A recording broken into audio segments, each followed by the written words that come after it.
Dans cette nouvelle, le thème principal est la naissance, présenté comme un passage douloureux vers l'existence. Au début du texte, Lucien se sent parfaitement bien. Son corps est au repos, il se sent léger, presque comme une inexistence.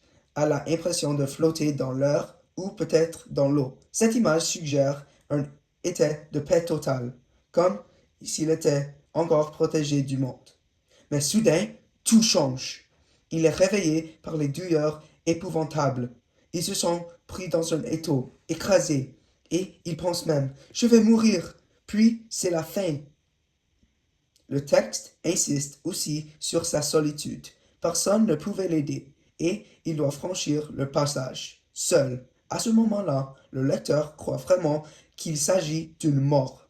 L'élément le plus important du récit est dans la chute finale. Au moment où la douleur devient insupportable, il y a une intense durable lumière. Quelqu'un l'attrape par les pieds et la sage-femme annonce « C'est un garçon !» La dernière phrase révèle tout. Lucien était né. Ce, rev- ce renversement change complètement notre compréhension. Ce qui semblait être mort était en réalité une naissance. L'auteur montre aussi que naître du point de vue du bébé peut ressembler à une fin, à une rupture brutale. La nouvelle nous fait donc réfléchir au fait que chaque début peut aussi être vécu comme une perte ou un passage difficile. Lucien était doutement recroquevillé sur lui-même. C'était une position qui lui plaisait de prendre. Il ne s'était jamais senti aussi détenu, heureux. Tout son corps était repos, comme il semblait léger.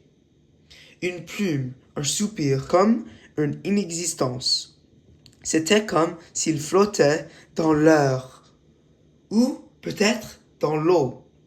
Il n'avait absorbé aucune drogue, usé aucun artifice pour accéder à cette plénitude.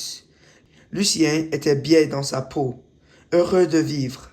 Sans doute était cela un bonheur un peu égoïste.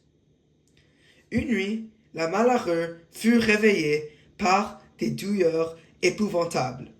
Il se sentit pris dans un étau crasé par le poids de quelque fatalité. Quel était ce mal qui lui fonda dessus? Et pourquoi sur lui plutôt que sur un autre? Quelle punition lui était infligée? C'était comme si on écartelait, on le brisait ses muscles à coups de bâton. Je vais mourir, se dit-il.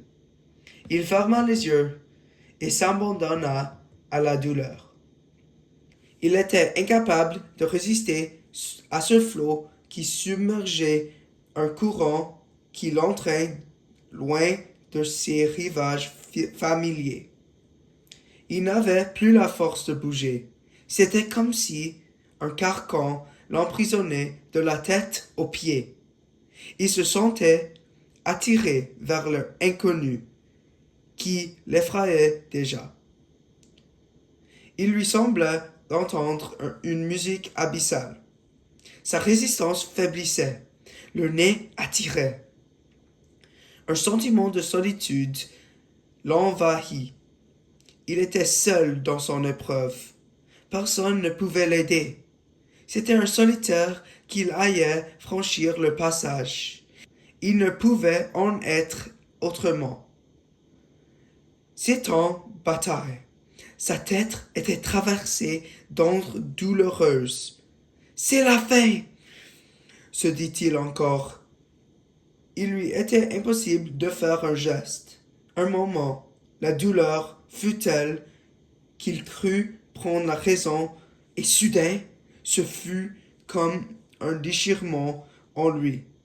Un éclair l'aveugla.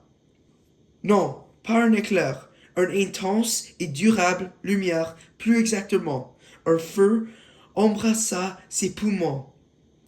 Il poussa un cri strident. tout en attrapa par les pieds.